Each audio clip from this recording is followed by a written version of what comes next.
नमस्कार दोस्तों, BCR news में आपका स्वागत है। मैं हूं आपका होस्ट एंड दोस्त अजय शास्त्री। जी हां, आज हम बात करेंगे यूपी यानी उत्तर प्रदेश की, जहां के सीएम ने खुला चैलेंज माफियाओं को दिया हुआ है और विधानसभा में ललकार कर उन माफियाओं के खिलाफ क्या बोल रहे हैं योगी आदित्यनाथ, उत्तर प्रदेश के मुख्यमंत्री।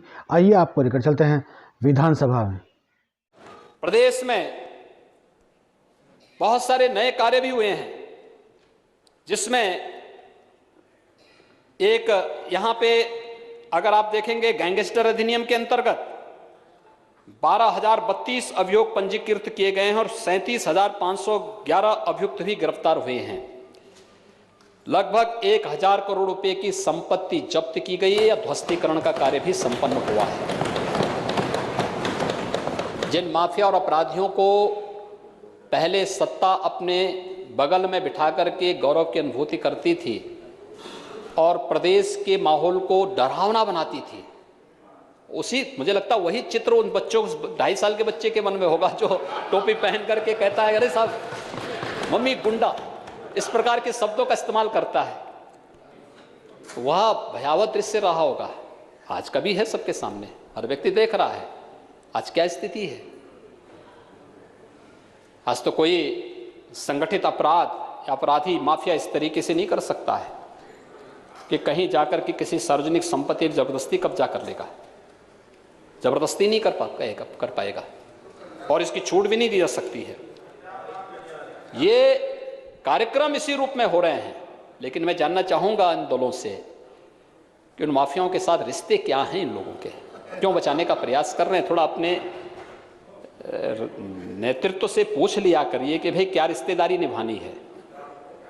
जनता पूछना चाहती है, उत्तर प्रदेश की 24 करोड़ जनता पूछना चाहती है लोगों से, इन अपराधियों के प्रति, इन माफियाओं के प्रति किस प्रकार की दरियादिली। अरे दरियादिली दिखाने उत्तर प्रदेश की जनता के साथ दिखाओ ने। 24 करोड़ की जनता है, जो जनता सम्मान दी है, बार बार एक परिवार को उत्तर प्रदेश के अंदर आगे बढ़ाने में योगदान देती रही है, लेकिन उनके प्रति क्या भाव है हर व्यक्ति देख सकता। आज भी सुप्रीम कोर्ट में एक मामला लगा हुआ था। क्या स्थिति है ये?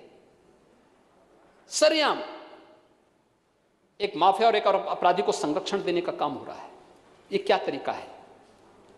लेकिन उत्तर प्रदेश के अंदर अपराधी और माफियाओं के लिए कोई जगह नहीं होगी, कोई जगह नहीं होगी। कानून अपने तरीके से इनसे निपटने का काम भी करेगा।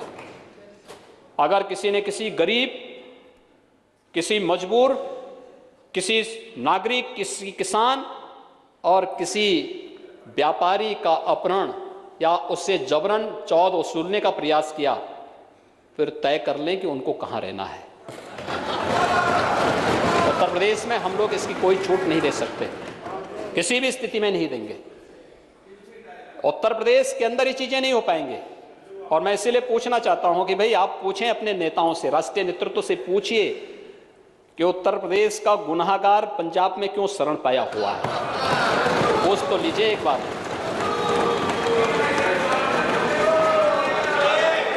ये क्यों उसको शरण देने का प्रयास हो रहा है?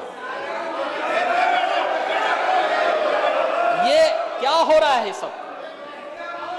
ये सब क्या है और कैसे, यानी कोई क्या कर रहा है। हाँ, हाथरस में भी आ रहे हैं हम लोग, हाथरस में भी आ रहे हैं, चिंता मत करो। कहां से साजिशें हुई थी। अभी आपने बवाल वाले उसमें देखा होगा कि किस तरीके से जो है देश की छवि को और भारत की आस्था पर प्रहार करने का प्रयास हो रहा था एक वेब सीरीज के माध्यम से। एफआईआर लॉन्च होकर के कार्रवाई जब प्रारंभ हो चुकी है, सबको अपनी नानी याद आ रही है। अब आस्था के साथ खिलवाड़ करेंगे। उत्तर प्रदेश इसको स्वीकार नहीं करेगा। आस्था के साथ खिलवाड़ हम स्वीकार नहीं करेंगे। किसी अपराधी और किसी माफिया का संरक्षण देना उसके हर कुकृत्यों में शामिल होने जैसा है। और उत्तर प्रदेश की जनता यही पूछना चाहती है कांग्रेस पार्टी से, यही जवाब पूछना चाहती है कि इसका मतलब इसके हमारे एक विधायक की हत्या हुई थी, 7-7 लोग एक साथ मारे गए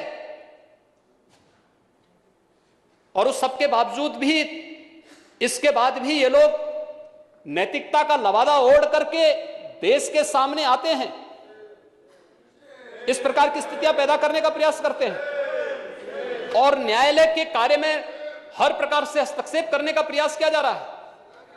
महोदय, ये चीजें कहां ले जाएगी व्यवस्था को? राजनीतिक दलों को कहां खड़ा कर रही है?